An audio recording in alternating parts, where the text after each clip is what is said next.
Alors, bienvenue tout le monde. Ça me fait plaisir de pouvoir vous joindre de près et de loin.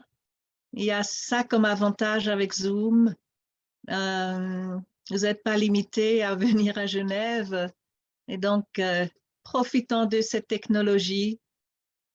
Euh, et je vais essayer de rentrer dans ce thème du deuil aujourd'hui un peu nouvellement. Et de toute façon, comme j'espère qu'il y aura l'enregistrement, Euh, vous aurez aussi donc le diaporama à disposition que vous pourrez reprendre par la suite s'il y a des choses qui vous ont touché, que vous aimeriez approfondir. Voilà. Alors, euh, pour moi, c'est vraiment très important que cette question du deuil soit claire parce qu'il y a tellement des problèmes là autour, c'est-à-dire des gens qui ne savent pas comment gérer un deuil, qui se trouvent très seuls, qui se trouvent isolés, ils se dépatouillent comme ils peuvent avec leur souffrance.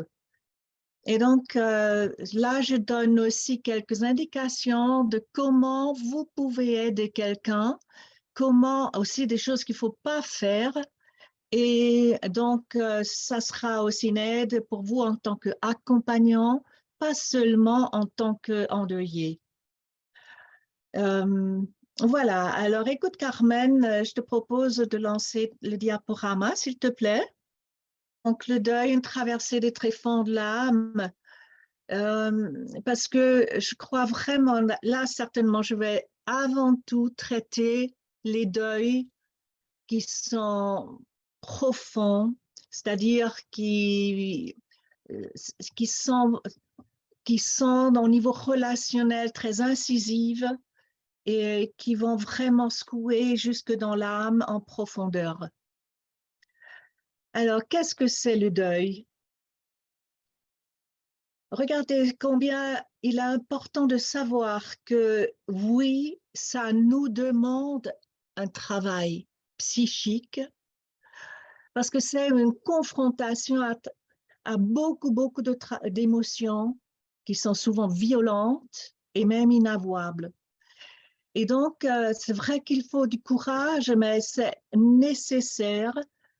C'est comme quand on a une blessure profonde, ben, il faut intervenir d'une manière aussi profonde pour que cette blessure physique puisse guérir. Donc, sachez aussi donc, que ce n'est pas quelque chose de douloureux dans la traversée, mais en même temps, je le considère comme un procès évolutif, c'est-à-dire qui nous fait évoluer. En tout cas, c'est ça que je souhaite que ça soit. Et que, évidemment, on peut se bloquer au courant du deuil. Et on sait que dès que nous bloquons la vie, nous rentrons en régression. Donc, sachez aussi que pour moi, en tout cas, ça peut être une initiation à une nouvelle liberté et à une nouvelle façon d'être. Alors, avançons d'un pas, je crois qu'il faut comprendre quelque chose. Pour commencer, je vais m'arrêter un peu par rapport à la notion de l'attachement. Parce que forcément, il est clair que le deuil a un rapport avec l'attachement. Et c'est égal à qui ou quoi vous êtes attaché, que ce soit une personne, un animal. Combien de personnes âgées j'ai vu combien l'animal, il est plus important que les humains. Ça peut être une situation de vie, ça peut être un projet, ça peut être une chose. Mais plus vous êtes attaché à cela, plus je vais souffrir de la perte, de sa perte. Donc, ça, c'est inhérent, c'est le risque que nous prenons avec, en nous attachant et en même temps, l'attachement est extrêmement important. Allons plus loin, je vais vous donner donc quelques éléments par rapport à l'attachement. sachez que pour l'enfant, c'est vraiment absolument fondamental.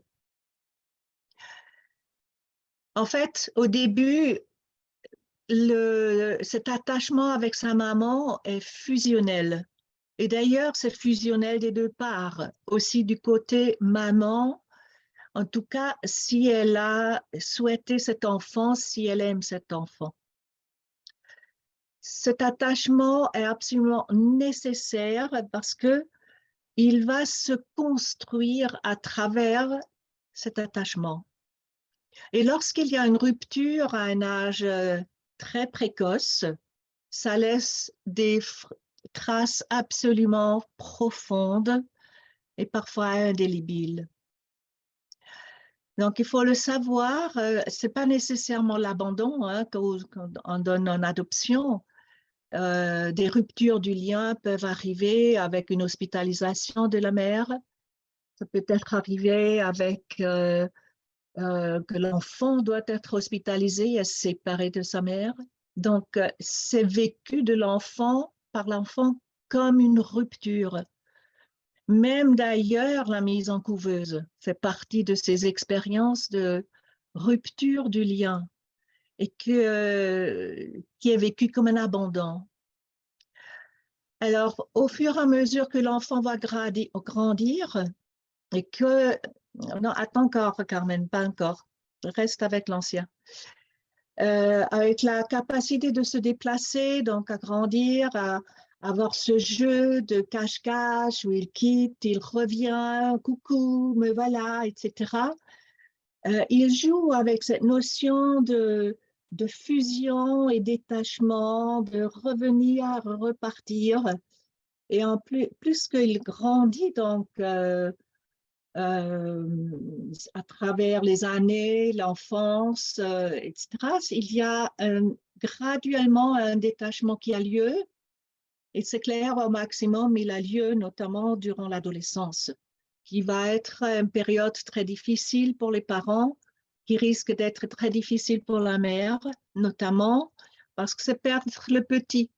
Et donc, vous voyez que durant l'enfance, vous êtes d'un enfant, vous êtes constamment confronté à cette notion de être proche, être en lien ou laisser aller, laisser s'éloigner. Avançant d'un pas. Alors, quand nous avons des attachements très forts au niveau adulte, parce que là maintenant, je parle à vous en tant qu'adulte, et nous trouvons ça notamment dans les histoires de couple, que nous créons des attachements très forts. Alors au début, c'est comme fusionnel, mais bon, on sait très bien, ça ne dure pas très longtemps, ça dure quelques années, ce fusionnel. Et enfin, dès qu'on découvre que l'autre a des problèmes et que l'autre a des défauts, on commence un peu à prendre des distances. Mais très souvent, quand même, ces attachements, notamment quand ils sont extrêmement forts, c'est en train de combler un manque. Et donc, à vous de vous poser des questions quand vous êtes dans des liens où vous vivez un peu à travers quelqu'un d'autre. Demandez-vous quelle blessure j'essaie de guérir, une blessure ancienne de séparation ou de rupture que je suis en train de combler à travers cette relation, ce besoin de m'attacher très profondément.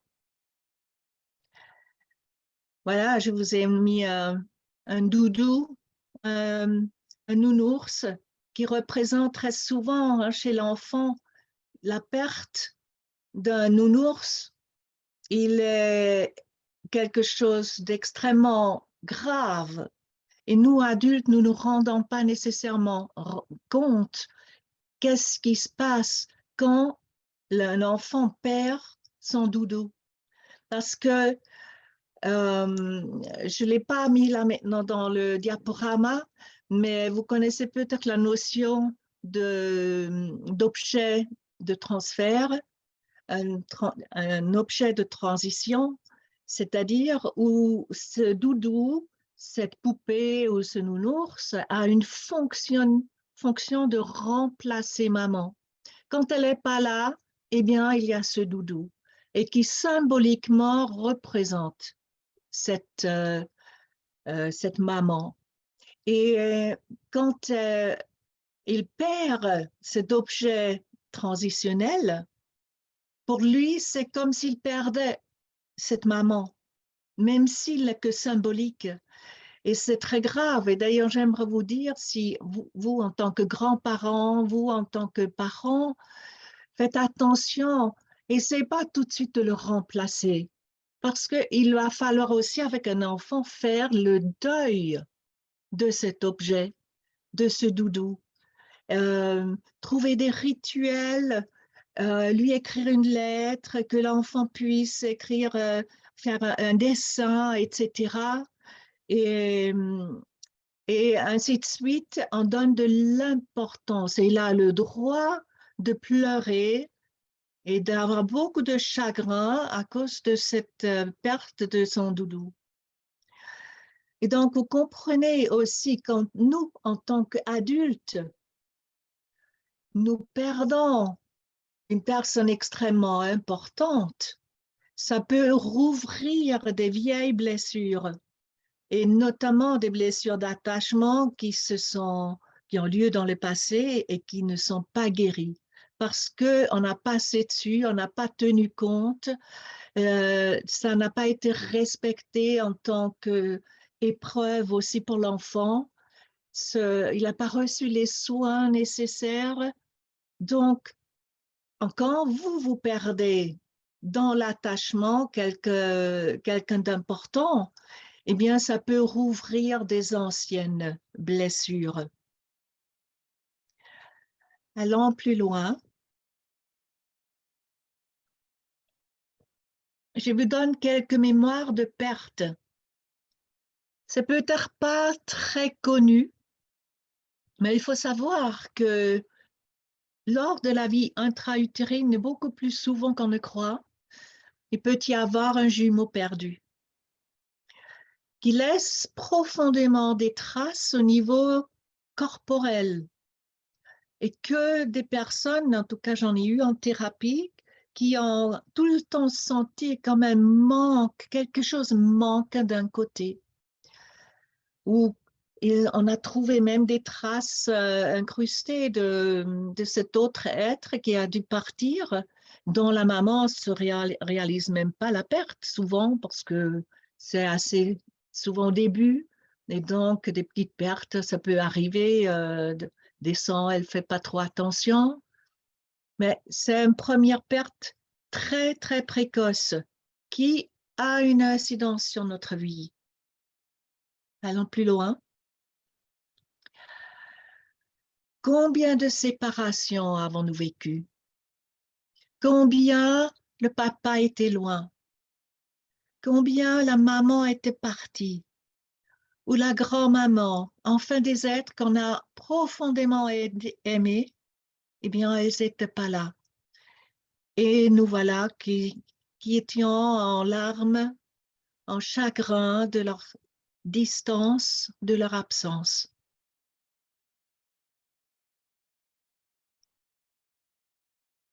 Certains de nous ont vécu cela. C'est carrément des mémoires gravissimes d'abandon, des réels abandons. C'est-à-dire, durant l'enfance, évidemment, le premier, c'est l'adoption, un enfant qui a été donné en adoption. C'est une rupture du lien, un abandon, une solitude qui s'ensuit, un ballottement dans des mains de gens étrangers. Et ça peut arriver aussi durant l'enfance, c'est-à-dire des accidents, des maladies, des morts de parents qui sont douloureux pour nous, à vivre comme un abandon. Très souvent, nous pouvons aussi vivre quelque chose comme un abandon dont les parents n'ont même pas idée que ça s'est vécu comme un abandon. Parce que eux, ils partaient et,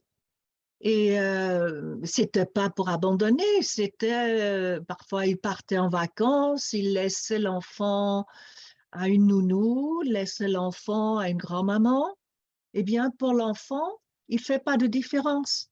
Parti, loin, plus là. Et dans l'enfance, on est encore hors du temps. Il faut comprendre aussi que quand nous perdons euh, quelqu'un de vue, quelque part, que nous avons tellement aimé, on est en attachement profond, une fois loin, c'est comme une éternité. Ça dure, ça dure, ça dure. Alors, on peut trouver des rituels, on peut trouver effectivement un jour après l'autre qu'il ouvre une fenêtre pour dire, voilà, un jour de moins, pour qu'il réalise que maman va revenir. Mais il faut avoir conscience que des absences innocentes peuvent être vécues comme un abandon. Avançant d'un pas. Alors, il est important de comprendre que nous avons un travail psychique à fournir pour retrouver ou même parfois trouver simplement un état de sérénité et de paix intérieure. Nous avons faire un travail au fond de notre être, dans notre psyché, dans notre âme.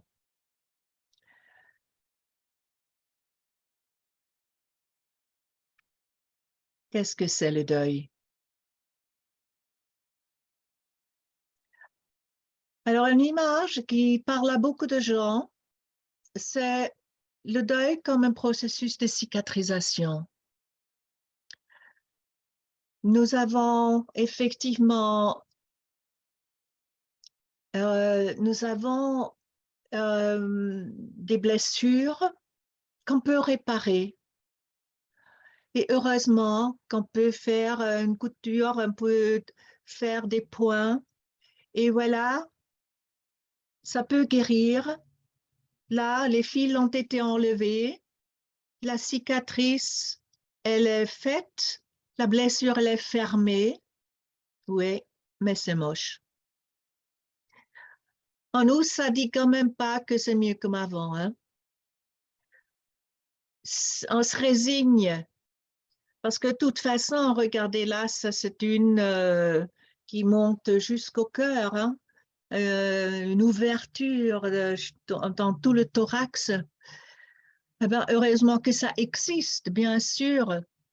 Bon, pour certains, c'est héroïque d'avoir une cicatrice comme ça, parce que ça veut dire qu'ils ont traversé une épreuve profonde, ils ont survécu. Mais quand on le regarde au niveau de la peau, de l'esthétique, bah, accepter, dire oui, c'est bien, c'est joli. Bon, on peut s'y résigner. C'est vrai, c'est parfait que ça existe, mais une cicatrisation, elle laisse quand même toujours des traces plus ou moins profondes. Alors, moi, j'aimerais l'aborder sous un autre angle doucement avec vous. Alors, regardez là, je vous donne une ligne en haut.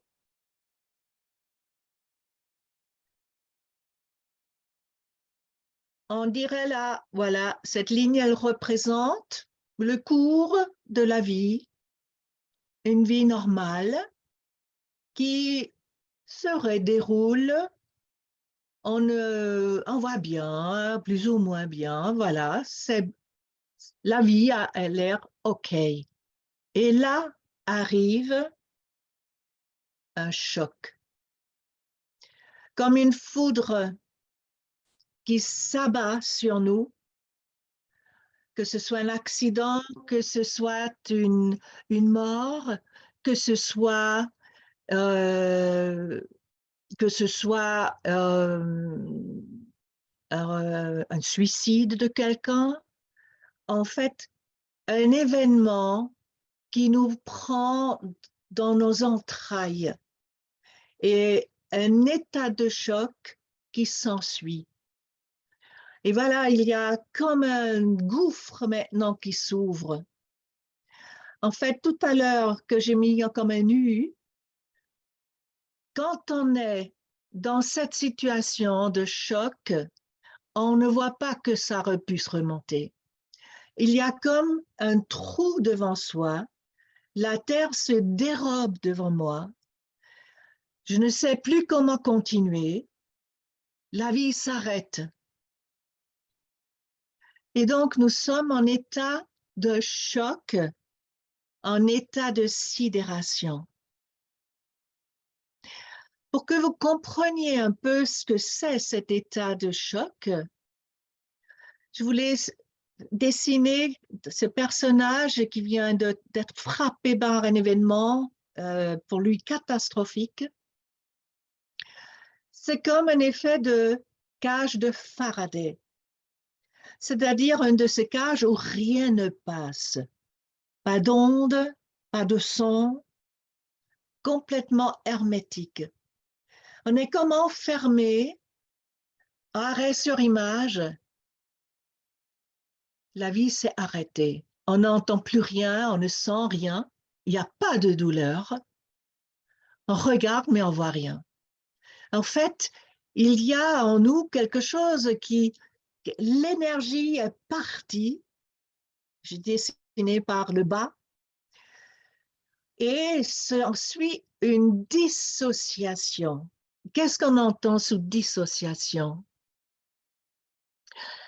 La dissociation est que la part vivante de nous, la part sensible, la part émotionnelle, la part qui ressent le psychique, il se coupe, en reste l'enveloppe quelque part, en reste une sorte de fantôme, d'un zombie, et on part, ça part en dehors de soi. Vous connaissez les expressions, non, reste encore sur cette diapo, s'il te plaît. Cette expression qui dit « je suis à côté de mes pompes », je suis hors de moi. C'est quelque chose de cet ordre, on est hors de soi. Reste que l'enveloppe de nous. Et nous appelons ça aussi une anesthésie émotionnelle. On ne sent rien. On est hors du temps et on continue à fonctionner, on peut continuer à parler, on peut faire des choses, toujours un peu au ralenti, mais comme un robot. Et si cet état dure, effectivement, c'est pas loin de la psychiatrie. Alors, revenons à notre dessin.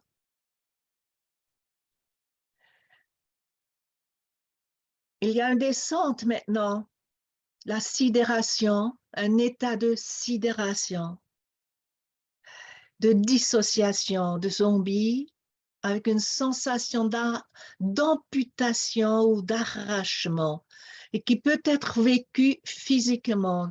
Notamment, j'ai eu ce témoignage de la part de mamans qui ont perdu leur enfant. C'est comme si on leur arrachait l'enfant du ventre. Alors, ça peut durer un certain temps. Il faut comprendre aussi, notamment durant l'enterrement, les funérailles, nous trouvons des gens qui sont dans un état complètement coupé d'eux-mêmes. Ce n'est pas qu'ils ont du courage, ce n'est pas qu'ils sont stoïques, qu'ils prennent l'épreuve avec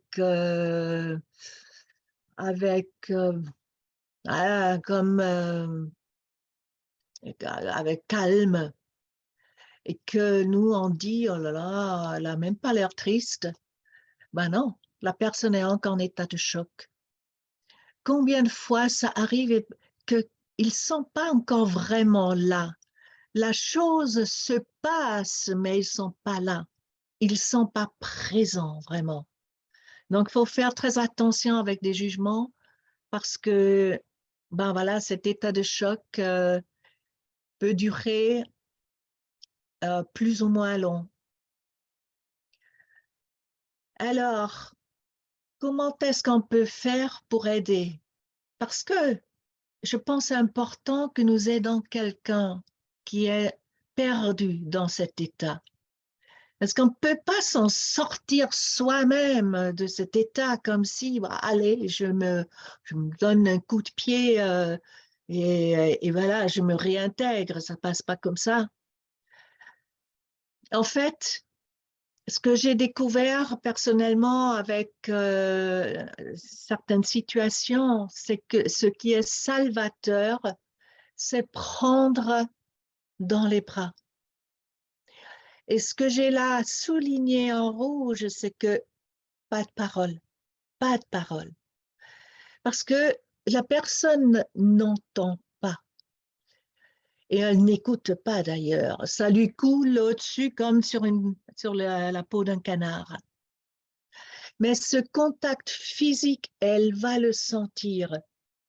Et en ressentant ce contact, ça peut être aussi juste une épaule et votre main qui touche la main dessus ou sur le bras, et que ce contact-là aura un effet de vous ramener à l'intérieur de nouveau de votre corps. Alors évidemment, ce que ça enclenche, c'est que on rentre de nouveau dans son corps, mais en même temps, dans cette union, réunion, la dissociation, on s'associe de nouveau, et bien voilà, la douleur arrive en même temps. La souffrance arrive et que les larmes peuvent commencer à couler, ce qui est un bien. Et malheureusement, nous ne savons plus donner ce type d'aide parce que la majorité de nous est perdue devant ça et ne sait pas qu'est-ce qu'on fait. Et notamment, je trouve assez grave ce qui se passe avec l'aide que la médecine essaie de donner. C'est une pseudo-aide parce que ce n'est pas une vraie aide. Vous voyez, je vous donne du Lexotanil. Combien reçoivent, ils parlent de quelque chose qui leur est arrivé et aussitôt les médecins, allez, je vous prescris. Non, on n'a pas besoin d'une anesthésie supplémentaire. C'est important qu'on puisse réintégrer parce qu'il faut faire face à la douleur. Ça fait partie du chemin du deuil, comprenez-le. Essayons pas de nous les débarrasser. Non, non, non, il ne faut pas souffrir. Je vous ai dit, c'est un processus qui traverse cette souffrance psychique. Donc, évidemment, lorsqu'on n'a plus de bras, quel médecin prend dans les bras? Ça ne se fait plus. Dans les 10 minutes, 15 minutes, maximum 20, qu'il voit quelqu'un, comment il peut rentrer dans cette relation? Ça ne se fait plus. Ils savent donner des médicaments. Et c'est la seule voie qu'ils connaissent. Refusez-les. Parce que restez vivante, parce que dans cette douleur, vous restez au moins vivante. Continuons un pas. Ce qui se met en route dans le deuil, évidemment, chez certains aussitôt, c'est la dénégation ou le déni. C'est-à-dire, je sais très bien que c'est arrivé, mais en moi, ça dit non, non, non, je ne veux pas que ça existe. Je ne veux pas que cet événement soit arrivé. Et ça lutte intérieurement contre cette réalité. Pourtant, la tête l'a compris.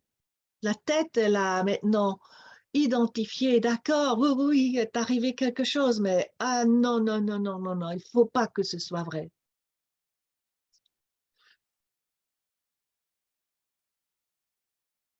Dans la descente, dans ce gouffre, le mental arrive, la tête arrive.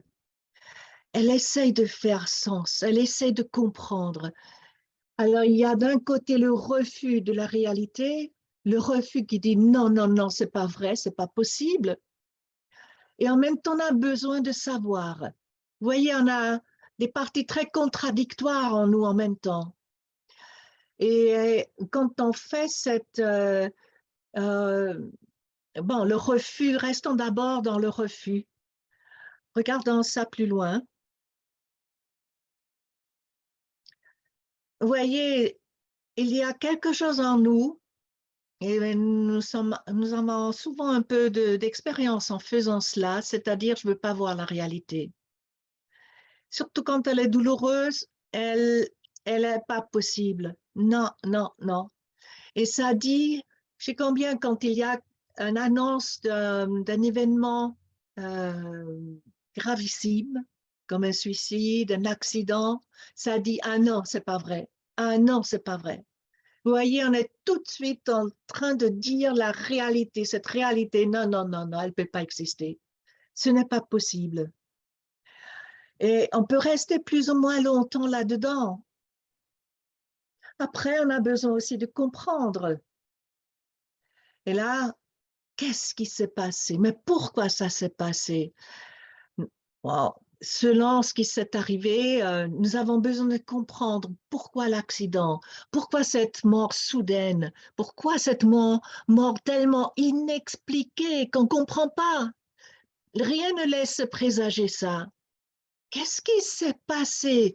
Mais le suicide, on essaie de chercher dans son journal, on essaie de le regarder dans le téléphone, dans les messages.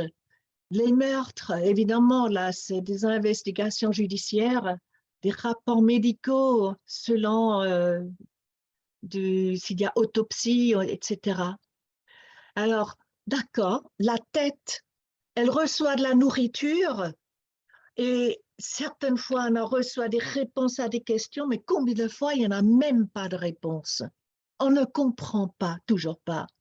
Et même si on comprend un peu, vous savez, ça ne soulage pas vraiment. La douleur psychique est là. Je la sens quand même. Donc, mais bon, on a besoin de passer par là parce que ça fait partie. Alors, nous avons plein de tentations pour nier les émotions. Vous savez que nous avons appris, notamment dans notre Occident, à ne pas rentrer dans l'émotionnel. En Afrique, c'est différent. Là, c'est même ritualisé. Heureusement, et d'ailleurs, toute la communauté se réunit pour exprimer, pour danser, pour chanter, pour crier, pour taper. C'est vraiment un rituel de tout le monde, parce que tout le monde porte le deuil. Mais nous, qu'est-ce que nous faisons? Nous essayons de ne pas sentir. Et là, regardez la liste qu'on a. Je pense que la majorité des gens, et vous compris, vous allez rentrer dans une hyperactivité. Vous allez vous crever à faire, et notamment autour des funérailles, la mort de quelqu'un de proche amène plein de démarches administratives et que on a tellement à faire que effectivement, on n'a même pas le temps de sentir. Alors d'autres font du sport à outrance. Et je pense que ça, c'est surtout, on le voit très bien avec des gens qui travaillent aux soins intensifs dans les hôpitaux. Ils font du sport, mais à outrance, pour dégager toute la détresse qu'ils voient à longueur de journée. Après, nous avons les médications. Il y a une grande tentation à ce niveau avec les anxiolytiques et les antidépresseurs. Je ne dis pas que c'est exclu d'en prendre, mais il me semble important, vous voyez, moi j'étais obligée de prendre des voies non médicamenteuses comme psychologue, ayant pas le droit de prescrire.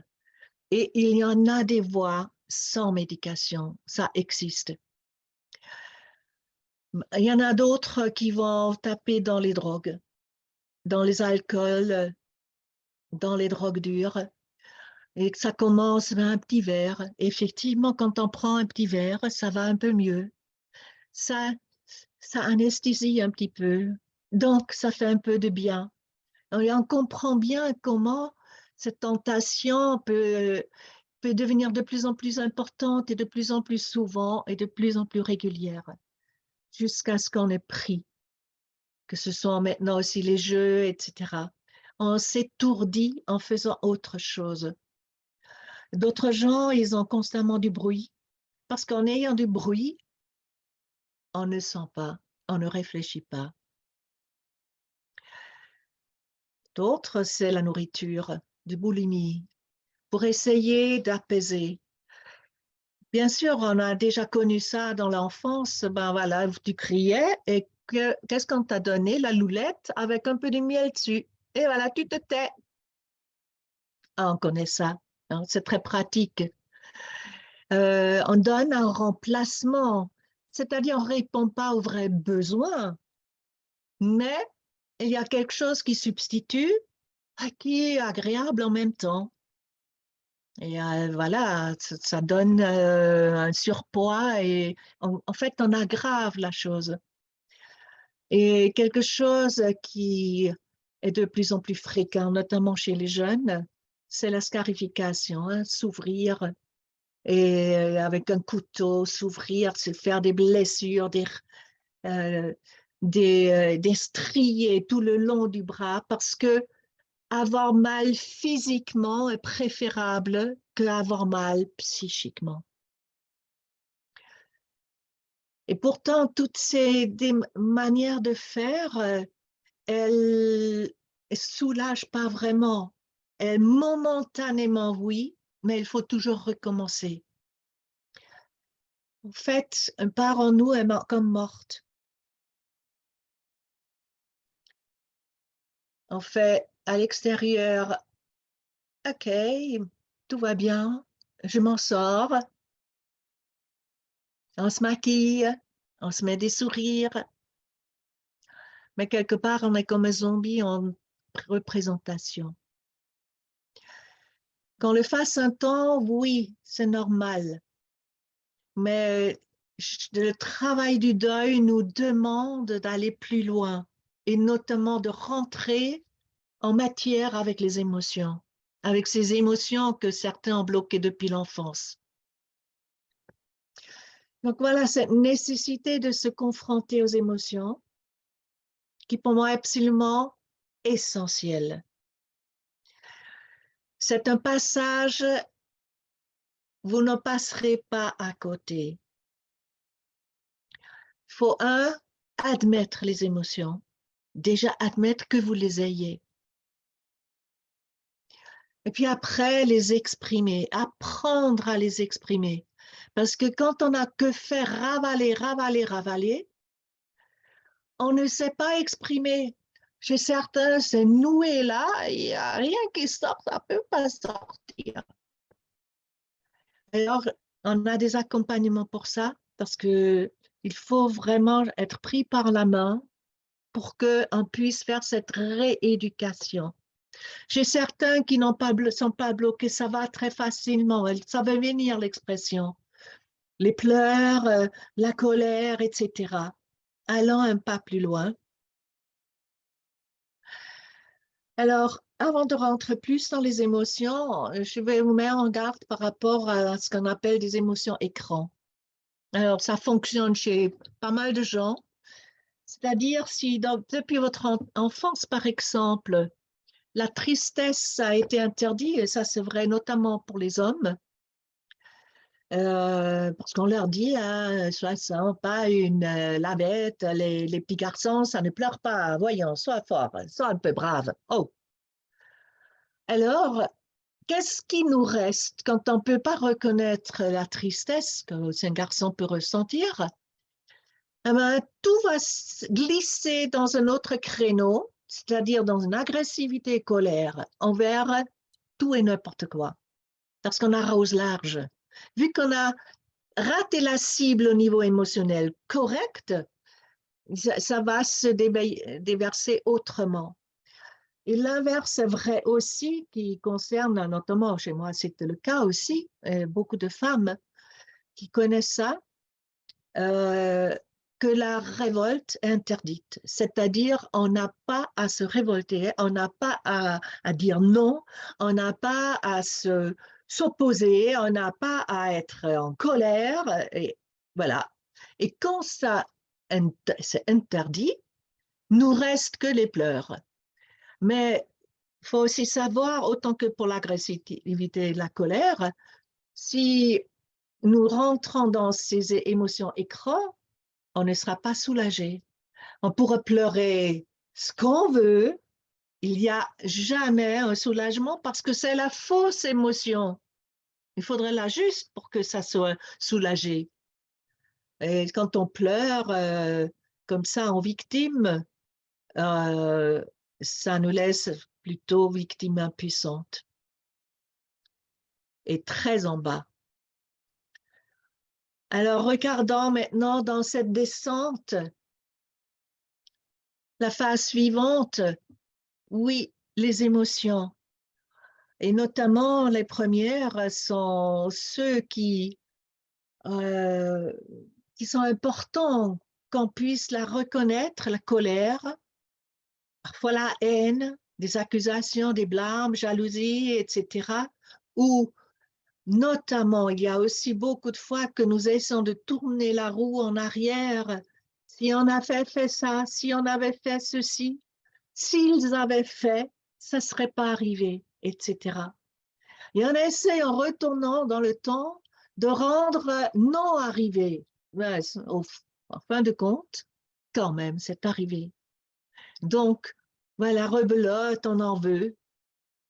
Il y a des émotions avouables, permises, mais aussi inavouables. Selon de comment nous fonctionnons et ce qui nous a été permis en tant qu'enfants durant notre éducation, il y a la colère ou la culpabilité. Si la colère, chez beaucoup, si la colère n'est pas permise, on a surtout la culpabilisation, l'auto-accusation. Les peurs, les angoisses, les jalousies et des pensées méchantes, ça c'est plutôt inavouable. Ou parfois une rage meurtrière, mais vraiment, on aimerait déchiqueter ce coupable-là. Je vous donne un exemple d'une émotion inavouable que j'ai rencontrée auprès de femmes, notamment, qui ont perdu un bébé, qui ont perdu un enfant, et qui m'ont avoué avec beaucoup, beaucoup de honte que quand elles voyaient un landau, elles avaient émotionnellement un rejet qui montait en elles, une colère qui montait, une violence qui montait. Elles avaient envie de donner un coup de pied dans ce landau, de le foutre en bas du trottoir. Et c'est tellement douloureux de voir quelqu'un avoir ce qu'on a perdu que c'est tellement insupportable, on aimerait le faire disparaître. Je pense que ces pensées sont complètement compréhensibles. Et il faut être dans cette situation pour comprendre que oui, oui, oui, on peut sentir cela. Parce que on est face à une douleur insupportable. Voir le bonheur en dehors, chez les autres, ils l'ont encore le bonheur. Pour d'autres, c'est voir des couples, on vient de perdre le conjoint. Et là, il y a des couples sur le banc, ils se bécotent. Oh, c'est insupportable. On détourne la tête, on ne supporte pas. On ne peut pas voir ça. Le bonheur des autres fait trop mal parce que moi, je ne le vis plus. Alors, la révolte, j'ai toujours pensé la révolte comme étant une émotion salutaire dans le deuil.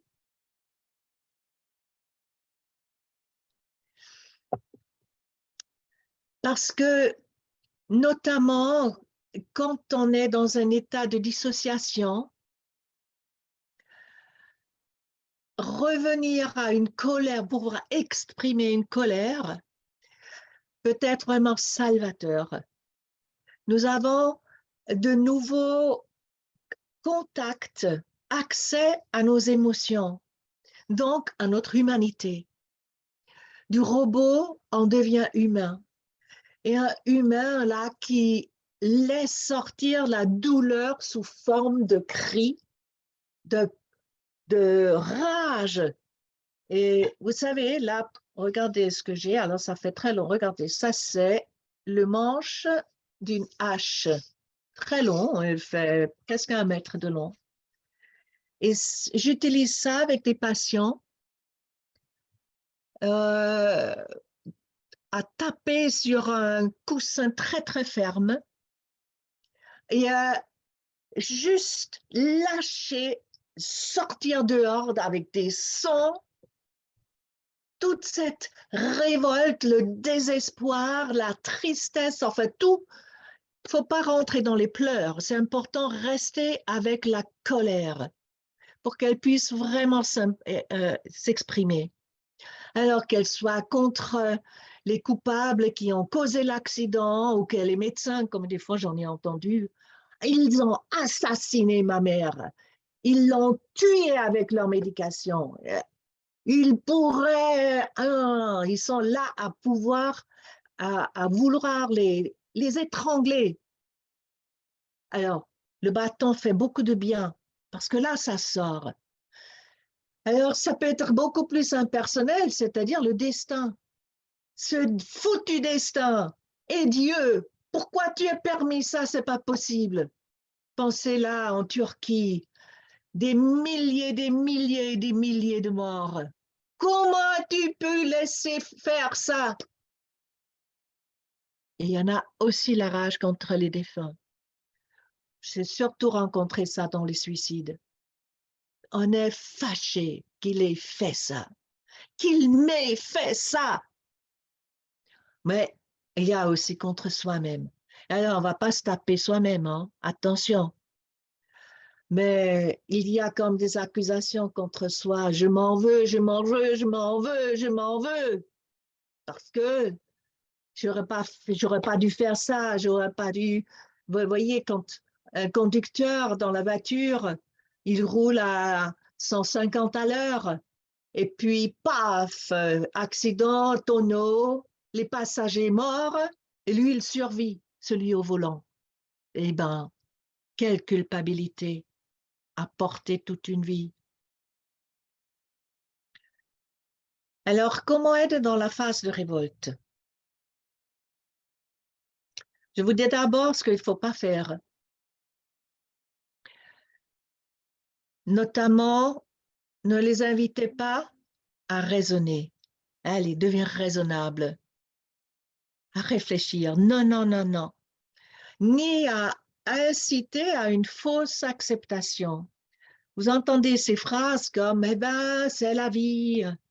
Il faut accepter, quoi. Ou la révolte, ça sert à rien, ça va pas le faire amener. Bien sûr, c'est vrai, mais ça n'aide en rien quelqu'un qui sent cette révolte. Par contre, aidez-les à l'exprimer. Alors, ça veut dire quoi? Comment aider dans cette phase de révolte? Vous voyez, en premier, je pense ce qui est important dans l'accompagnement, c'est quand elle exprime cette injustice, de dire avec elle, oui, oui, oui, c'est injuste. C'est-à-dire, vous la rejoignez dans son sentiment d'injustice. Elle n'a pas une vision spirituelle qui dit, ben, tout est juste. Non, hein, parce qu'elle n'est pas à cet endroit-là. Donc, il va falloir rejoindre à l'endroit où la personne est. Oui, c'est injuste, c'est dégueulasse, c'est vraiment pas en ordre. Et on va avec cette validation de donner de la valeur à sa révolte. Et deuxièmement, on l'encourage. à sortir cette expression de colère et de rage. Mais il faut rassurer, vraiment, il faut vérifier que ce soit dans un cadre sécure et avec 3 règles. La première, c'est 1, ne pas se faire du mal. Non, ne pas faire du mal à quelqu'un d'autre. Donc, toi qui accompagnes, hein, qu'elle ne te tape pas dessus à toi. Ne pas faire du mal à soi-même, hein, avec le bâton. Hein. Moi, j'ai déjà vu des gens, quand ils lèvent tellement fort qu'ils se tapent d'abord dans le dos. Et je leur fais remarquer, ah là là, tu te punis d'abord toi-même. Non, il ne s'agit pas à se faire du mal, ni à quelqu'un d'autre, ni d'ailleurs aux choses. Donc, on ne va pas taper sur un vase qu'on va regretter après. Au lieu de ça, donc, voilà, on, on prend des outils, des moyens, des coussins pour taper. Dans mon cabinet, j'ai une bataka qui est assez douillette pour tenir, mais on peut vraiment bien taper. Bon, utiliser n'importe un tape-tapis, c'est égal. Un bout de bois, ou la personne peut aller dans la forêt et taper sur une souche avec un bout de bois. Ça peut aider. Continuons. Alors, il faut quand même comprendre, OK, la révolte nous sort de l'anesthésie, elle nous soulage un temps, elle nous rend actifs. Enfin, c'est souvent une illusion, hein? Pendant qu'on tape, on est actif. Et on évite le sentiment d'impuissance. Mais voilà, nous restons dans cette émotion pour ne pas aller dans la phase suivante, celle qu'il faut visiter, c'est-à-dire cette souffrance du manque, de l'absence. Et celle-là, c'est la plus dure.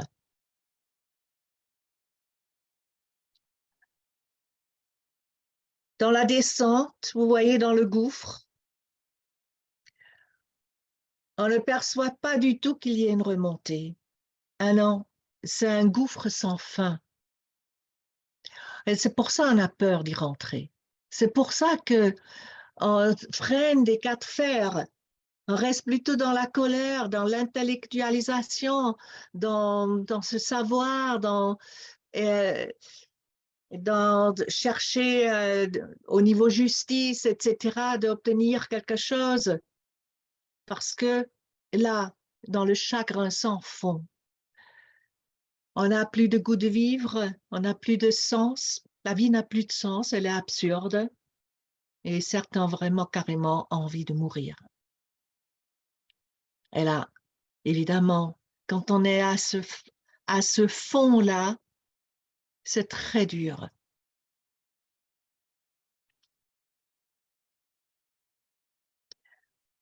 Je vous ai mis le schéma de deux personnes qui sont qu'on pourrait appeler dans une relation fusionnelle, n'est-ce pas? Plus ces cercles sont superposés parce qu'ils partagent tout. Je pense à un couple là qui a été marié 60 ans. Ils ont en fait des artistes qui ont été ensemble à créer leur représentation artistique de clowns et d'acrobates ensemble pendant ces 60 ans.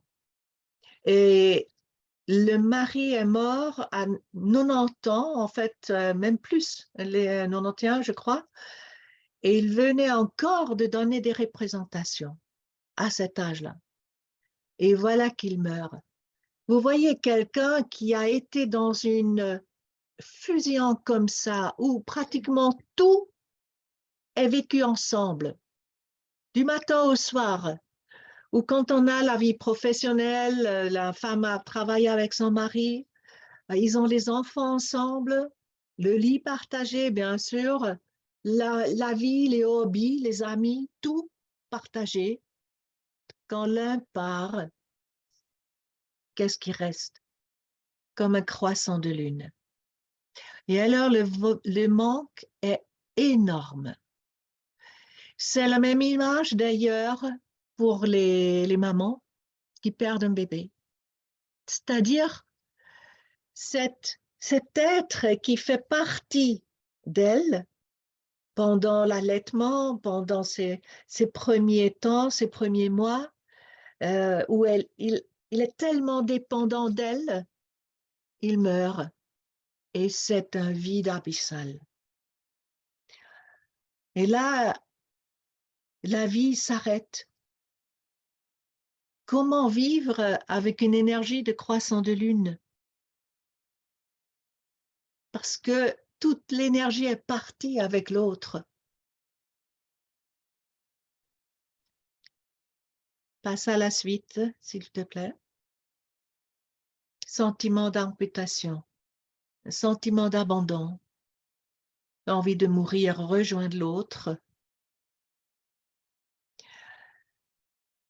Oui, la vie est beaucoup plus difficile à continuer que de mourir, parce qu'elle n'a plus de sens. Et là, revenons à notre... ah non, il y a encore ça. Regardez de comment on le vit. Il y a une de ces phrases fatidiques. C'est fini pour toujours. Plus jamais. Plus jamais. Et même, reste encore sur celui-là, et même si nous nous souvenons, tous les souvenirs, toutes les situations qu'on a vécues, les souvenirs sont douloureux, douloureux, douloureux, ils font pleurer. Oui, je me souviens, mais c'est fini, il n'y a plus rien, c'est terminé. Et c'est vraiment le gouffre. Le verre, une fois plein, est vide maintenant, est totalement vide.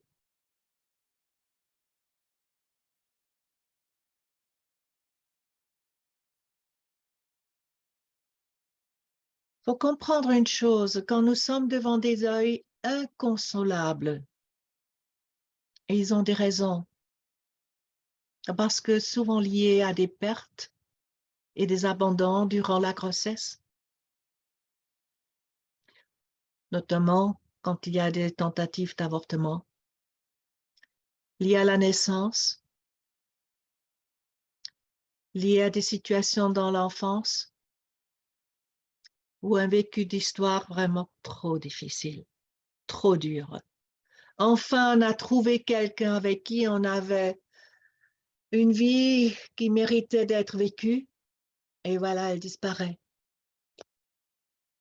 C'est souvent aussi en lien à des deuils passés, d'autres gens qu'on a perdus, des êtres aimés, et on n'a jamais fait le deuil. Ou justement après 50, 60 ans de vie commune, la vie sans l'autre n'a plus de sens. Qu'est-ce que vous voulez à 90 ans? Qu'est-ce que vous voulez que je réinvestisse encore dans la vie?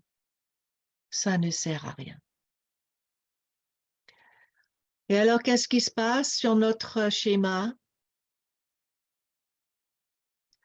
Nous le savons que les veufs ou les veuves qui ont vécu vraiment une relation extrêmement forte ensemble et après tant d'années de vécu ensemble, souvent meurent dans l'année, suivent de assez près.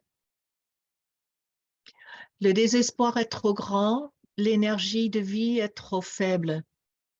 Ils suivent l'autre. Alors ça, c'est un cas de figure, mais pour la majorité des personnes quand même, la vie continue parce que il faut s'occuper des enfants. Là, tout à coup, ça revient, mais oui, ils sont là aussi. Bien sûr, ils sont là. Il faut s'en occuper. Vous voyez, c'est toujours il faut avancer. L'autre jour, dans le café d'œil, une femme m'a dit, j'avance jour après jour. Je me dis, encore un jour. Elle a perdu son fils qui s'est suicidé à 19 ans. J'avance un pas après l'autre, un jour de plus, encore un jour de plus. Ça ne se voit pas sur elle du tout. On pourrait dire qu'elle gère très très bien, mais elle a la mort dans l'âme. Mais elle avance, elle avance. Bon, c'est avancé à coups de pied derrière, hein. Certains parmi nous connaissent ça très bien parce qu'on le fait de toute façon, même sans deuil. Ou on continue, on peut rire, oui, oui, on peut rire, mais le cœur n'y est pas. Alors, continuons. Oui, regardez, la vie continue. Mais vous voyez la distance entre la ligne d'en haut de la vie d'avant, le choc, et la vie après, et un état dépressif profond qui continue, même si on continue, même si on avance, le cœur est blessé. Cette dame qui est venue me voir, donc qui a autour de 92 ans, qui a perdu son mari, artiste, clown, d'une mort subite, arrêt du cœur, donc aucune préparation, ils n'ont jamais pensé à la mort parce que on est encore engagé dans la vie. Je lui ai suggéré de commencer à écrire les souvenirs, à écrire leur vécu, leur histoire. Une histoire assez fabuleuse. Elle m'en a raconté un peu. Mais bon, elle n'avait pas envie du tout. Et je l'ai encouragée en honneur de votre mari. De l'autre côté, ne pensez pas que ça lui ferait plaisir de vous voir écrire, de mettre sur papier ce que... Et elle avait une amie avec elle qui a dit, mais moi je note, tu racontes, et moi je note, j'écris sur l'ordinateur. C'est important que cette histoire soit connue. Donc, voilà, on peut essayer de donner un courage. Peut-être ça marchera que en écrivant, va se passer quelque chose en elle, quelque chose qui va se retourner. Avançons d'un pas, il s'agit à sortir de la souffrance de l'absence. Parce que, à mon sens, de comment moi je le perçois, regardez, le verre n'est pas moitié tout vide. Non, non, il est moitié vide et moitié plein. C'est-à-dire, la moitié vide, c'est effectivement juste. Vous avez raison, c'est fini. Toute cette vie ensemble, ce qu'on a vécu, ce qu'on a fait, les événements, les projets, enfin tout ce qu'on avait en commun, c'est fini. D'accord. Mais il y a une partie pleine. Et de celle-là, la majorité de nous n'a pas vraiment conscience. Parce qu'il y a ce mot, c'est fini, c'est pour toujours. Et notre ressenti que c'est tout vide. Alors, regardez, comment peut-on venir à cette notion, à cette compréhension moitié plein, moitié vide, et on va focaliser sur le plein. Les souvenirs, d'accord, c'est fini. Il n'y en aura plus jamais. En tout cas, sur Terre, disons. Là, ça dit c'est fini pour toujours. On ne le reverra plus. On ne revivra plus. On n'ira plus jamais en vacances. On n'ira plus jamais au cinéma ensemble. On fera plus jamais l'amour ensemble. C'est vrai. Ça appartient au passé. Mais regardez, je les ai vécus, oui ou non, ils font partie de moi. Et alors ça, c'est important. Il s'agit de les réintégrer en soi, parce qu'on a l'impression que tout est parti, tout est foutu. Non, il faut les reprendre. Je les ai vécus, ils sont en moi.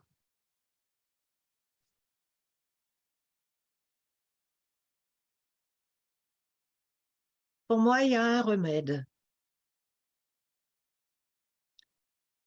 Tous ces souvenirs, tout ce vécu.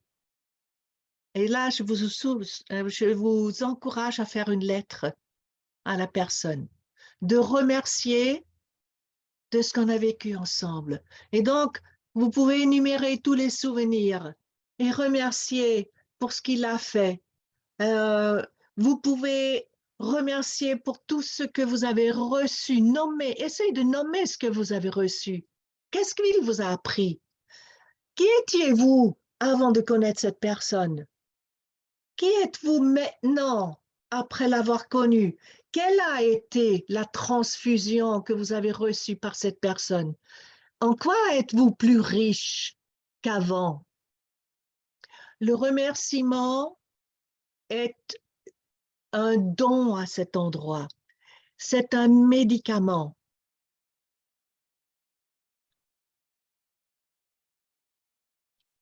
Tu remercies pour la partie pleine.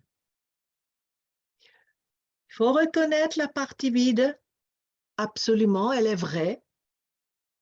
Mais je remercie, je rends grâce pour ce que elle a m'appartient. Parfois, je dis, c'est comme des colliers de perles, tous ces souvenirs, tous ces événements, tous ces dons, toutes ces paroles reçues, etc. Alors, dans une lettre, d'ailleurs, vous pouvez aussi écrire, et ça peut parfois aussi aider à noter aussi tout ce qu'on n'a pas aimé chez la personne, hein, parce que c'est quand même rare qu'on ait que aimé, que adoré l'autre.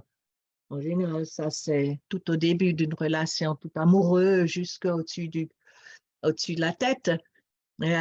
Après, on commence quand même à voir des choses qu'on a un peu moins aimées. Voilà. Mais dans cette lettre, il y a surtout à honorer la personne, à réintégrer pour qu'on réalise, non, non, en fait, je suis riche. Et là, je pense à une situation, je l'ai décrit d'ailleurs dans mon livre, La fin de vie, une aventure. C'est l'histoire de Daniel. Elle a perdu son bébé au 6e mois. Et donc, elle m'a appelé aussitôt, habitant à 15 kilomètres, je vais aller tout de suite la rejoindre. Euh, Elle a eu le constat dans l'après-midi que le bébé était mort et donc il fallait l'accoucher mort.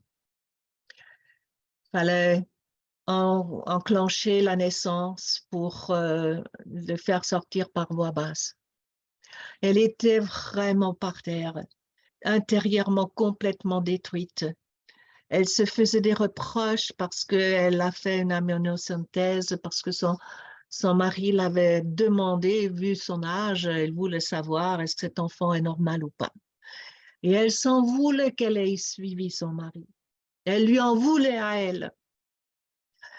Et j'ai écouté ça un moment et puis je lui ai reflété une chose que j'avais appris d'ailleurs un peu auparavant parce qu'on m'avait raconté l'effet de cette grossesse sur elle, combien cette grossesse avait engendré chez elle un changement, qu'elle était devenue créative, elle a commencé à dessiner, à arranger sa maison, elle est devenue ordrée, elle s'est assise en tailleur, en méditation pendant des heures, comme un Bouddha, sentant son gros ventre. Et elle était heureuse. Cet enfant a amené en elle un sentiment qu'elle n'avait jamais connu, c'est-à-dire qu'elle était quelqu'un de magnifique, qu'elle se sentit super. Elle était comme la reine.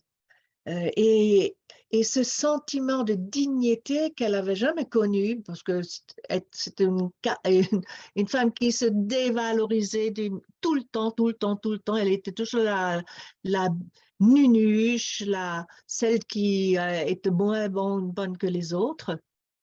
Et je lui ai juste fait remarquer combien cet enfant l'avait transformée. Je lui ai dit, je pense pas qu'il mérite tes culpabilités à toi. Par contre, il mérite tes remerciements. Regarde comment il t'a changé. Remarque comment il a amené une autre femme possible que toi, avec toutes tes thérapies, tu n'as jamais réussi à atteindre. Donc, sache quand même que c'est lui qui a eu cet effet en toi. Moi, je dirais, c'est comme une grande âme qui est venue, qui a dit, ben, j'arrive pour 6 mois et je la fais vivre quelque chose de nouveau pour qu'elle se réalise enfin qu'elle est magnifique, qu'elle est une belle femme, intérieure et extérieure. Elle a écouté ça et a dit, mais tu as raison, mais c'est vrai, il m'avait transformée complètement.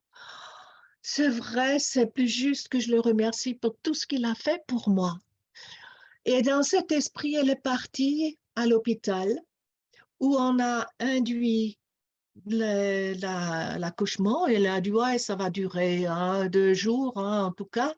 Donc, ils n'ont même pas venu durant la nuit parce qu'ils étaient sûrs que rien ne se passait. Pourtant, après quelques heures, elle a accouché ce bébé qui a été toute la nuit entre ses jambes et elle l'a pris à continuer à le remercier toute la nuit, toute la nuit, toute la nuit. Le matin, ils sont arrivés. Oh là là là là! Ils étaient complètement euh, étonnés que déjà ce bébé était sorti. Mais vous voyez, elle n'était plus dans la tristesse, elle n'était plus dans le désespoir ni l'auto-accusation, elle était dans la gratitude pour ce que cette âme, cette grande âme qu'elle avait appelée Antoine, avait fait en elle. Ils ont même envoyé le psy et qu'elle lui a dit, écoutez, monsieur, allez-y voir les autres femmes, moi, j'ai pas besoin de vous, je vais bien. Alors, il n'a rien compris, il est parti. Alors, c'est juste un exemple pour montrer comment le remerciement peut être miraculeux, comment il peut être transformateur. J'aime beaucoup, beaucoup cette phrase qui est de Gabriel Marcel, c'est un philosophe. La gratitude est gardienne aux portes de l'âme contre les forces de destruction. Parce que dans le deuil, nous sommes pris par des forces qui nous tirent vers la destruction, n'est-ce pas, quand on a envie de mourir, quand on a envie de démolir d'autres, quand on a face à ces émotions qui nous malmènent et qui nous font si mal. La gratitude, elle est comme une gardienne qui attend aux portes de l'âme, elle veille pour que rien ne rentre. Parce que on ne doit pas rentrer dans donner de la force aux forces de construction, de destruction. On ne doit pas laisser de la place à ces forces-là. Alors, le remerciement nous amène en haut de ce gouffre pour remonter, trouver une nouvelle énergie, des nouveaux liens, des nouveaux investissements. Une femme ayant fait le deuil de son enfant, elle pourra de nouveau engendrer un autre. Et il n'y aura pas toujours le regard sur le nouvel enfant en pensant à l'ancien qui n'est plus là. Mais on peut aller encore plus loin. Ce deuil nous a permis à nous réparer, le libérer des blessures du passé. Alors, chez certains, je dois vraiment faire un travail par rapport à leur histoire, par rapport à des deuils, des blessures qu'ils ont vécues, des abandons qu'ils ont vécus dans leur histoire. Et c'était pour moi, par exemple, le cas quand j'ai perdu l'homme de ma vie, ben, moi, je voulais mourir. Je voulais mourir, j'étais sûre, je me faisais un cancer ici, sur le cœur. Heureusement, j'ai fait le travail de deuil et je ne suis pas rentrée dans cette voie-là. Mais à un moment donné, j'avais envie de mourir et je trouvais le cancer, c'est la meilleure manière pour l'éliminer élégamment. On a appris des leçons de vie, on a remonté la pente, on a découvert de nouvelles dimensions de son être. Et le deuil m'a fait sentir même la mission que j'ai à accomplir chez certains au bout du deuil. Et ça, c'est notamment dans des graves, très, très graves pertes, dans des cas multiples, où on sent la mission qu'on a, la mission de vie qu'on a. Et que cette mort nous a propulsés pour découvrir cette mission. Et on l'accomplit en honneur de la personne disparue. Je pense d'ailleurs à quelqu'un comme Martin Gray. Regardez-lui, ou aussi Miragol. Ce sont des personnes qui ont perdu plusieurs personnes d'un coup. Martin Gray, vous connaissez peut-être son histoire. Lui, il a perdu dans un premier temps toute sa famille dans l'Holocauste. Lui, le seul survivant. Après, il a créé une famille en France. Il est venu en France, réfugié en France, dans le sud, et il a vécu avec sa famille et je crois 3 enfants. Lui, il n'étant pas là, et comme il vivait dans les Pinèdes, il y a eu un feu. Et cette forêt a pris feu et a ravagé toute la maison et toute sa famille est morte. Après avoir déjà perdu sa première famille, celle d'origine, vous imaginez ce que ça signifie.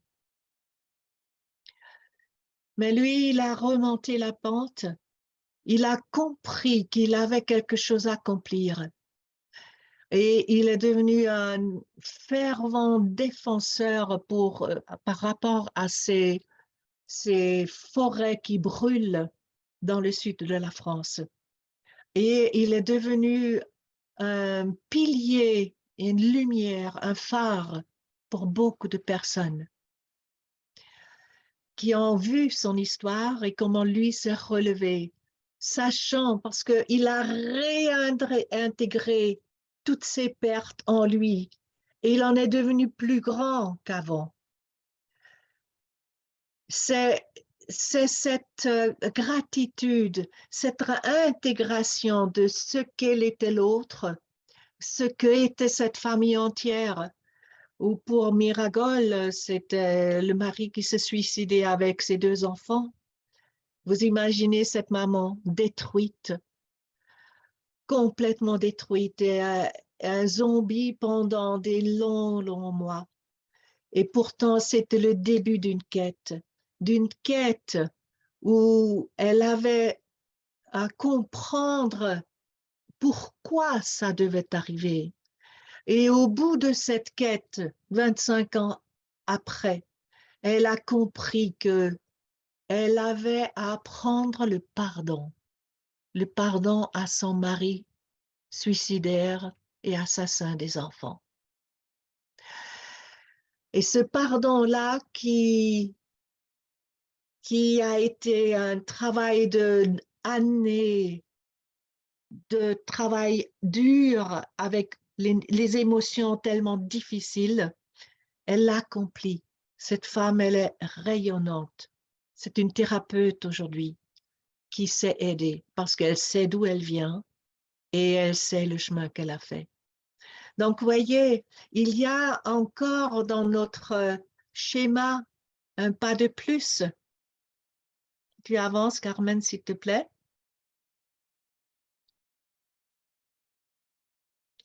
Nous pouvons aller encore au-dessus de ce qu'on était avant. Hein? La personne qu'on était avant, on est à évoluer à un niveau au-delà. il y a un changement tellement profond que celle que j'étais avant le choc, la perte, n'a plus rien à voir avec qui je suis maintenant. Il y a une guérison intérieure totale et la mission de vie a apparu. Et donc, à partir de là, à un niveau plus élevé encore, je peux dire, grâce à ce qui s'est passé, et c'est dans le prochain diapo, grâce à cette blessure, je suis devenue plus. Il y a ce travail du deuil, et pour moi, c'est bien plus qu'une cicatrisation, vous comprenez? Ou qui est quand même toujours un peu plus moche qu'avant. C'est une vraie transformation et évolution d'être, de l'être. Parce que toute mort est toujours aussi une naissance. Voilà, je vous remercie. Et là, je suis disponible pour vos questions. Donc, si vous en avez. Tu as parlé de prendre une personne dans les bras. Lorsque, effectivement, elle est émotionnellement, elle ne peut rien exprimer. Si cette personne refuse d'être prise dans les bras, qu'est-ce que tu proposes? Absolument respect. Rien imposé. C'est-à-dire, là, je parlais en fait de personnes qui sont en état de zombie. Mhm. Et dans cet état de zombie, ils sont comme sans vie. Mhm. C'est-à-dire, les réactions n'existent plus vraiment. Elles sont comme un arrêt de ouais, figé intérieurement. Et on prend quelque part un corps moitié mort, hein, absent de vie dans les bras. Et c'est dans ce contact chaleureux, empathique, que elle est comme rappelée à elle. Mhm. Hein, ça enlève la dissociation et elle rentre en fait en contact avec la douleur salvatrice. Parce que dans l'état de zombie, hein, elles sont rien, on est en anesthésie totale, absent. Maintenant, s'il s'agit d'une personne qui est déjà, qui n'est plus dans cet état vraiment de robotisation, dissociation, et elle fait ça, il faut le respecter. Et je pense souvent, ce sont des personnes qui ont une telle peur parce qu'elle sait que si on les prend dans les bras, elle pourra sentir la douleur et qu'elle en a tellement peur qu'elle ne veut pas qu'on la touche. Ne me touche pas. Donc, ouais, on ne peut que faire, que respecter ça, c'est clair. Il n'y a rien, jamais rien à forcer. Mhm. Je le propose dans ces cas où de la dissociation parce que la personne n'est plus vraiment elle-même, tu vois. Je pense par exemple à un monsieur qui venait de faire un accident, un monsieur très âgé, c'est un bénévole qui me l'a raconté. Il sortait de la voiture, il était en état de choc et il avait des comportements complètement effarés. Il ne savait pas quoi faire. On le voyait les gens rigolaient quand ils le voyaient parce qu'il avait des comportements bizarres. Et elle, elle s'est dit, oh là là, il faudrait, parce qu'on travaillait sur le deuil, hein, j'ai raconté comment faire quand on a quelqu'un dans un état de choc. Elle a dit, oh là là, si j'avais su, je serais allée vers lui et je l'aurais pris dans les bras. Parce que lui, il savait plus ce qu'il faisait. Il était hors de lui, tu vois. Mais comme elle savait pas, elle était comme la majorité des gens des badauds qui étaient là, qui ne savaient pas quoi faire. Après, il a été embarqué par la police, évidemment. Bien Et sûr. puis, je ne sais pas ce qui s'est passé après. Mais vous voyez, une aide comme ça, parce qu'elle est vraiment à un niveau humain et on n'a pas besoin de connaître la personne en fait. Parce que notre cœur, on peut appeler ça avoir un appel du cœur envers cette personne, de faire un geste. Donc, lâchez votre tête, mais il ne me connaît pas, il va réagir, gna, gna, gna, gna. Enfin, tout ce qu'on raconte avec notre mental pour empêcher l'élan du cœur. Hein. Comme l'exemple qu'une une femme, une soignante a raconté dans un cours que quand elle se cassait la gueule sur son scooter, elle s'est étalée complètement sur la route et puis en fait, elle le racontait après coup parce qu'elle n'en avait plus aucun souvenir de ça, mais elle a traversé la route et elle s'est dirigée tout droit vers deux Italiens au bord de la route qui étaient faisaient un travail de creuser des canalisations ou je ne sais pas quoi. Et ils étaient là, comme Bado, ils avaient vu l'accident, ils étaient bouche bée. Et donc, elle se dirige sur un des deux qu'est-ce qu'il fait? Il ouvre grand les bras, il la prend dans les bras. Et là, elle se réveille, elle le regarde et elle est toute gênée parce qu'elle revient à elle. Tu vois, elle était en état de choc, elle a traversé la route, elle n'a aucun souvenir. Zombie. Le fait qu'elle rentre dans ses bras de cet homme, qui lui n'était pas l'Italien qui sifflait derrière les bonnes femmes, hein. C'était l'humain qui ne pouvait rien faire d'autre que cette pauvre femme qui s'est éclafée par terre de lui ouvrir les bras. Puis après, bon, elle était toute gênée. Qu'est-ce que je fous là dans ses bras? Et il a dit, OK, alors, vous venez d'avoir un accident là-bas, comment allez-vous? Regardez, est-ce que vous avez fait mal? Est-ce que vous avez quelque chose de cassé? Alors voilà, ils sont passés maintenant à des trucs beaucoup plus raisonnables, non? Et il lui a conseillé d'aller à l'hôpital pour s'ausculter. Parce que dans cet état, on n'a pas de douleur, voyez? Même physiquement, on n'a pas de douleur. Donc, lui a eu instinctivement une réaction d'amour du cœur envers cette femme qu'il ne connaissait pas. Vous voyez, c'est possible pour n'importe qui, pour nous tous. Peut-être les Italiens ont un peu plus le cœur sur les... ou la main sur le cœur. Merci Enza pour ta question. Merci à toi, Lydia. Voilà. On a une question de Marion et après sur le chat, j'ai une question d'Adela que je vais te poser après. Hein. D'abord Marion. Oui, Marion. Donc le micro, ça devrait marcher si vous l'activez. Coucou Lydia. Écoute, moi, c'est pas tellement une question, mais c'est vrai que je voulais te remercier pour ce très, très bel exposé, très sensible, très humain. C'est l'œil d'amour, quoi, et ça me touche très, très fort. En tant que, voilà, aussi, en tant que psychothérapeute, c'est vrai que le chemin du deuil n'est pas évident à accompagner et en même temps tellement puissant et riche quand on arrive à cette fin, comme tu dis, qui est le début d'une autre vie ou, comme tu disais, une renaissance quelque part. Tout le monde n'y arrive pas, mais c'est vrai que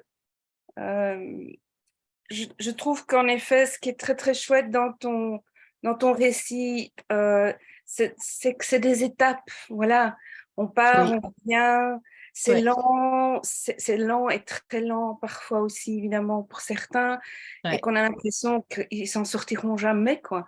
Et donc, parfois, moi, en tant qu'accompagnatrice, je me dis comment est-ce que, par exemple, toi, tu fais pour ne pas être recrutée par cette souffrance, tu vois, de l'autre, qui peut être très puissante, évidemment. Donc, et d'arriver à aller chercher justement ces pépites, hein, comme tu disais à la fin.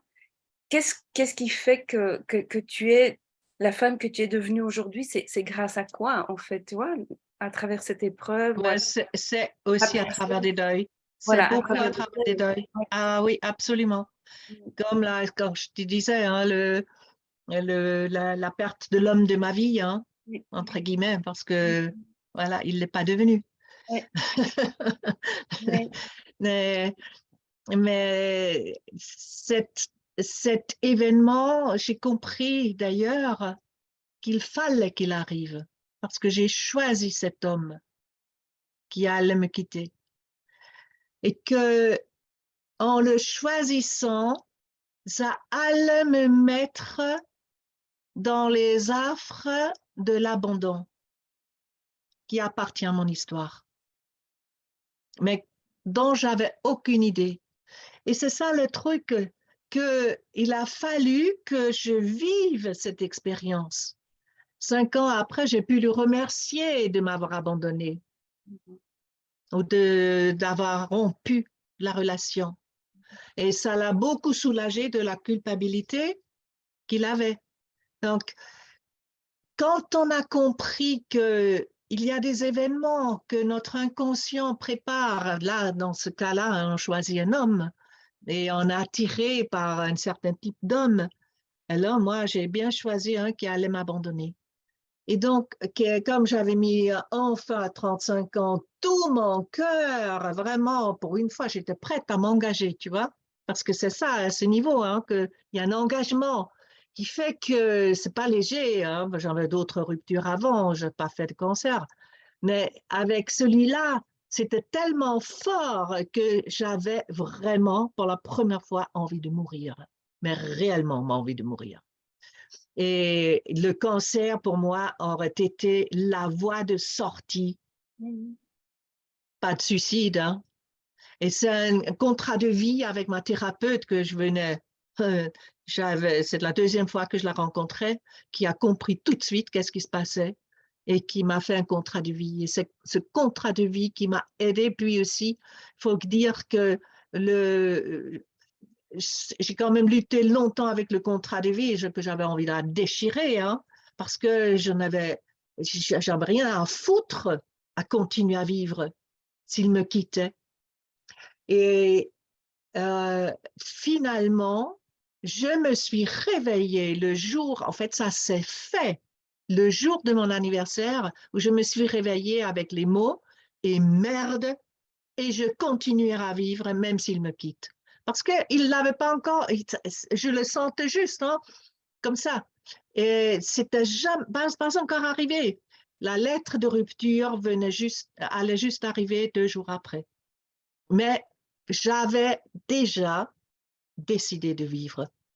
Et donc, après, il y a eu tout le deuil à faire. C'était quand même, émotionnellement, rien n'était épargné.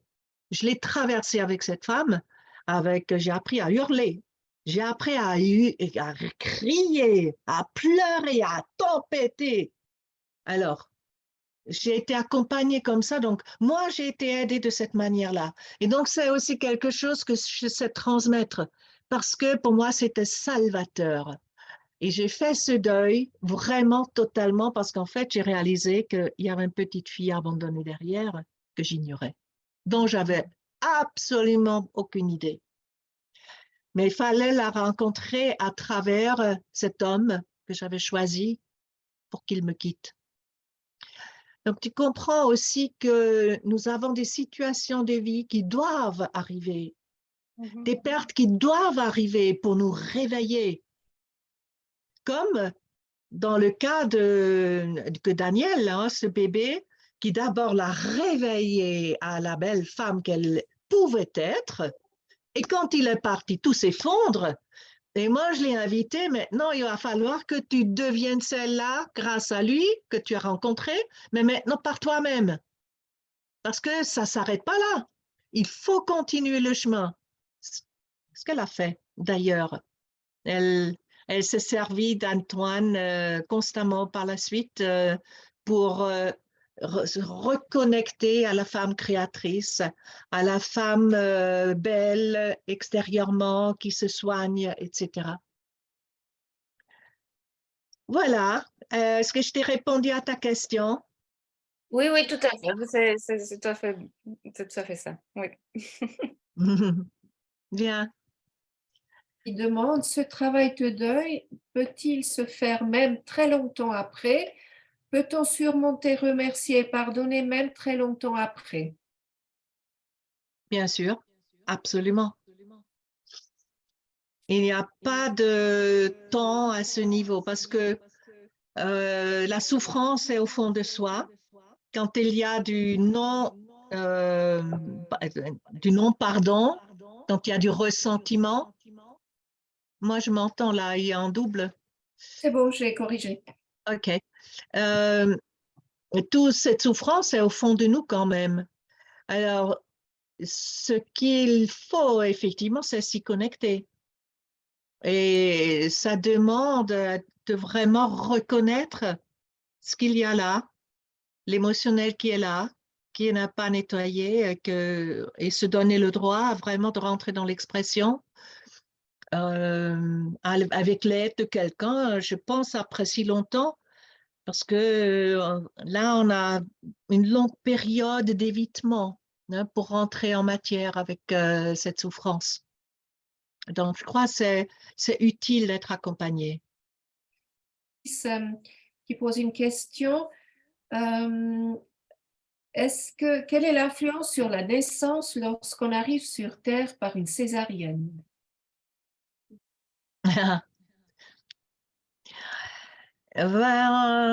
Ça dépend beaucoup si c'est une césarienne programmée avant, c'est-à-dire avant qu'il y ait une quelconque contraction. Donc, et ça dépend aussi si c'est une césarienne pour des convenances médicales, vacances, pleine lune, voilà, ça arrange de faire venir à un moment où on programme parce que c'est beaucoup plus convenable, voilà. Mais le bébé sent évidemment qu'on lui enlève la décision de naître. Ce qui veut dire, lui qui était à ce moment-là pas encore prêt de venir, parce que quand il est prêt, il enclenche la naissance. Donc là, il est acteur de se mettre au monde. C'est un acte vraiment très important. Alors, un autre cas de figure, donc, qui est effectivement très, très différent, c'est-à-dire si c'est une urgence, hein, ou parce que, par exemple, le bassin est vraiment trop étroit et le bébé ne pourra pas sortir, ou il est à travers, hein, et ne se retourne pas, et on ne veut pas prendre le risque de mort in utero, où il est déjà, la femme est déjà dans les contractions, et à un moment donné, ben, il y a urgence parce que son cœur flanchit. Et c'est là qu'il faut intervenir pour le sauver. Donc, c'est un acte d'amour, de sauvetage et pour qu'il vive. L'enfant sent très bien. Est-ce que c'est un acte pour la convenance des humains ou est-ce que c'est un acte pour lui, pour qu'il vive et pour que la mère vive aussi? Donc, voilà, je ne sais pas quel était ton cas à toi. Il faudrait, si maman existe encore, lui poser la question. En tout cas, c'est clair que si nous enlevons le pouvoir à un enfant de décider de naître, ce qui est de plus en plus le cas parce qu'actuellement, le chiffre des accouchements par césarienne est ahurissamment haute. Ça frôle une femme sur deux bientôt. En Italie, en tout cas, d'autres pays un peu moins. Mais c'est énorme que toutes ces femmes qui veulent plus faire le travail que le corps sait faire et qui est nécessaire parce que aussi, si c'est une césarienne donc programmée à l'avance, on lui enlève pas seulement la décision de naître, on lui enlève aussi toute cette expérience que j'appelle d'incarnation, de rentrer dans la chair. Parce que par les contractions, par ce malaxage, il va sentir vraiment maintenant son corps et il y a quelque chose qui peut rentrer maintenant dans cette, hein, dans cette maison qui s'appelle corps à travers la douleur et l'inconfort. Hein. Et ça lui est aussi enlevé. Et ça veut dire que certains enfants n'habitent pas vraiment leur corps quand ils sont sortis par césarienne. Et il faudrait les masser, mais d'un massage très profond, très, très profond, pour qu'ils sentent les muscles. Ce n'est pas effleuré, hein? Ce n'est pas un gentil massage comme ça. C'est un massage qui remplacera les contractions d'une manière comme une mère peut faire avec son bébé. Hein? Donc voilà, ça, ce sont des choses importantes qu'il faut savoir de tout ce qu'on fait rater à l'enfant et aussi comme expérience à la femme, évidemment, parce que d'être sous anesthésie à des milliers de kilomètres de l'enfant, ce n'est pas quelque chose qui favorise le lien très étroit. D'abord, vous avez dit que les blessures pouvaient ne pas pouvoir guérir, certaines, c'est ce que j'ai cru entendre dans ce que vous avez dit, parce que c'est toujours cette idée qu'on peut avoir que justement en retournant à la source de l'émotion vraie et en la retraversant et en pouvant accueillir tout ce que la vie a pu nous donner avec et malgré cette blessure, on pourrait retrouver cette mission, enfin cette spécificité de vie que l'on a de manière unique, hein, qui nous est donnée. Mais est-ce que cette expérience est possible quelle que soit la blessure? Ou est-ce que pour certaines personnes, les blessures peuvent être tellement profondes, non pas qu'il ne peut pas y avoir un chemin hein, de résilience, mais peut-être ouais, peut-être timoré, quoi. Peut-être sain, peut-être petit, mais il existe, ça je le crois profondément. Mais dans ce que vous transmettez, ça donne vraiment cette idée de résilience possible pour tous. Voilà, enfin, disons que l'espérance de la Je ne résilience sais pas possible si elle est possible pour tous. Non, je ne pense pas que c'est possible pour tous. Comme vous avez vu, il y en a qui choisissent qui meurent hein, parce qu'ils n'ont plus la force psychique. D'autres qui restent dans une sorte de dépression tout le long et qui encore, comme personnes âgées, pleurent un enfant qu'ils ont perdu il y a 50 ans en arrière. Et qui n'ont jamais trouvé la voie pour aller plus loin. Et puis, il y avait ceux hein, qui retrouvent le niveau d'avant, et c'est honorable, hein, attention, pour pouvoir réinvestir dans la vie de nouveau, créer de nouveaux liens avec d'autres personnes. Et ça, c'est absolument magnifique déjà de pouvoir faire ça. Alors, l'étape en dessus, où on est vraiment dans une évolution qui nous transforme totalement, pour moi, c'est une histoire spirituelle. C'est-à-dire, ça touche la dimension spirituelle.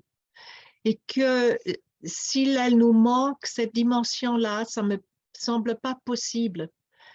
Parce que pour comprendre que tant de justice puisse être possible, comme pour Martin Gray, regardez, hein, qui perd 2 fois la totalité de sa famille, de ces êtres qu'il a aimés par-dessus tout.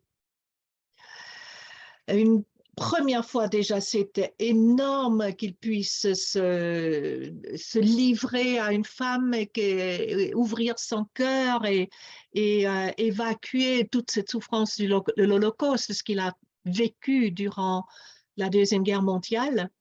Puis après, créer ce nouveau couple avec les enfants, une vie heureuse pour le perdre.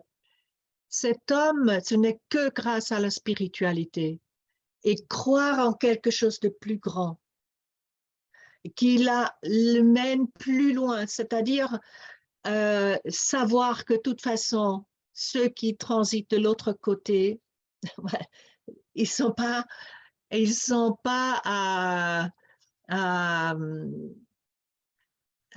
comment dire, on ne doit pas avoir de souffrance pour eux, hein. Ils vont bien de l'autre côté. Ça, c'est vraiment, ils sont bien de l'autre côté et ils nous voient de l'autre côté. Par contre, nous, on est attendus sur Terre. C'est-à-dire, une épreuve n'est pas donnée comme ça pour rien. C'est-à-dire, ce n'est pas croire dans l'absurde. C'est la quête du sens. Pourquoi ça doit m'arriver 2 fois? Pourquoi je dois perdre tout? Alors, émotionnellement, on peut imaginer qu'est-ce qu'il a traversé. Mais à remonter de nouveau pour trouver le sens. Et il l'a trouvé. Pour devenir un phare, parce que c'est aussi se connecter à son contrat de vie, je dirais, non? Ce que l'on a à faire sur Terre. Et en se approchant, donc certains, c'est via des catastrophes comme ça, où on en sort nouvel homme, nouvelle femme. En tout cas, je pense vraiment la dimension spirituelle dans le deuil est très, très importante. Et que des thérapeutes qui ne l'ont pas, qui restent juste à un niveau psychologique, à mon sens, ça n'ira pas aussi loin.